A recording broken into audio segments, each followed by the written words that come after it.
Ayan po guys, tayo nagbaligo ng aso guys. Ayan, papaligo ng aso ang aking shower, sa shower po sila guys. Shower lang yan guys, shower. Para maano po yung init din ng mga aso. Ayan. Ito po guys is husky guys. Ayan din po, Korean wolf na aso guys. Ayan. Kailangan natin silang i-shower.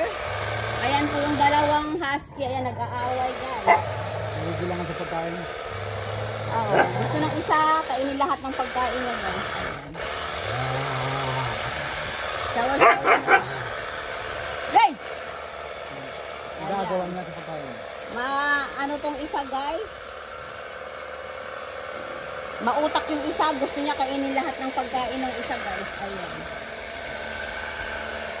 Shower natin ang ating mga aso. Dahil ngayon sobrang init. Kaya ang aso natin kailangan dito nilang mag-shower guys. Ayan. Dito na tayo. Then, ayan din po. I-shower din natin yung Shih Tzu at saka yung Princess Tag.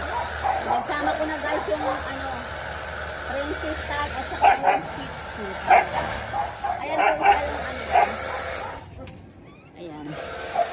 Ayan, pinaliguan din namin yung mga anak. Gusto ng aso guys. Ayan, dati pag hindi pa namin pinapaliguan yung anak, sobrang ingay sila ng ingay sa guys. Naiinitan sila masyado. Ayan.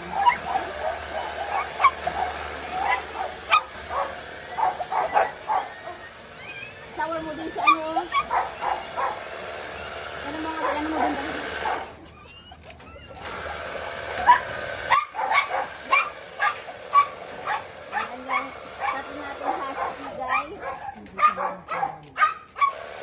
Tapos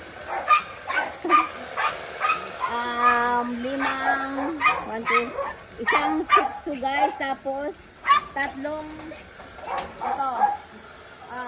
isang Princess Tag, tatlong Shih Tzu guys. Shih Tzu ba tayo guys? Yan po, pinakawalan na po namin yan guys, kasi nga po masyado na siya, ayaw na sa kulungan niya. Ayan po guys. Ayan po yung puti guys, Korean wolf yan. Tapos ito is husky. Then ito guys, ano na to? Ano na pang-aaso ng aking pamangkin guys. Ito siya. Ang pangalan na nito. Hindi ko alam kung anong pangalan na nito guys. Comment below na lang po. Nakalimutan ko ng pangalan nito na aso ng aking pamangkin. Ayan, shower ka din. Shower natin ang ating mga aso. Ayan, ang ating taga-shower. Nagtago na yung guys. Dalawa, nagtago na silang dalawa. Papaw, come in. Papaw. Papaw. Come in. Kanilang pagkain guys. Nagtago na yung isa, ayaw maligo yun Ayan na siya. Halika na. Ayan, eat na eat. Ito guys, ang pinakamatagal na po naming aso. Ayan, si Pau Pau guys.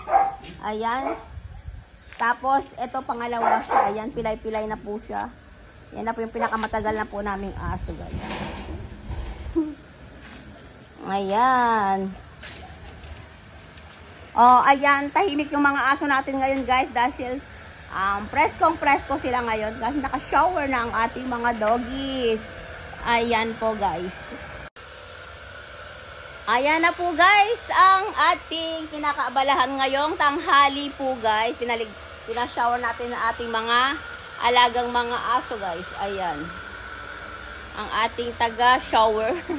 Ayan po guys. Thank you guys for watching. Bye!